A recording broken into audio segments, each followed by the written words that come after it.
पूरी नहीं हुई, उसे निकाल दिया, पूरा जीवन भगवान के मार्ग में व्यतीत हो गया। तो भगवान का भजन कभी व्यर्थ नहीं जाता।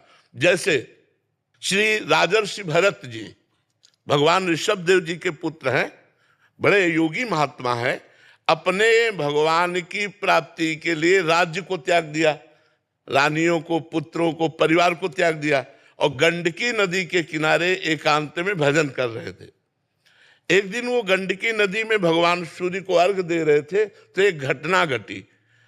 एक मृगी गर्भवती थी जो प्रसव होने ही वाला था, वो पानी पीने के लिए आई।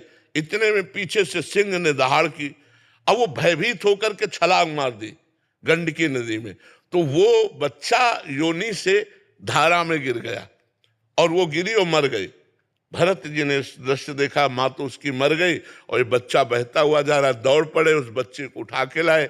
ऐसा कोई भी दयावान करेगा। अब उसे कुटी में रखा तो बड़ा दुलार करने लगे। धीरे धीरे हरी हरी दूब तोड़ के लाते, अपने गोदी में लिए रहते। अब जो ममता अपने पुत्रों में थी पूरी हिरन में हो गई। बड़ा विचित्र भाव है, बड़ा विचित्र माया का खेल है। इतनी जोर की ममता हो गई कि भगवान का भजन छूट गया और मरने का समय आया तो अंतिम समय हिरन का ही चिंतन किया। अगला जन्म हिरन का बना।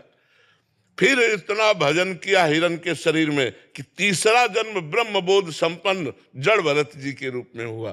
तो भजन कभी व्यर्थ नहीं जाता। हिरन बने तो गंडकी नदी में ही खड़े होकर के रात दिन भजन करके भगवान का अगला जन्म उनका ब्रह्मबोध संपन्न जड़ भरत जी के रूप में हुआ।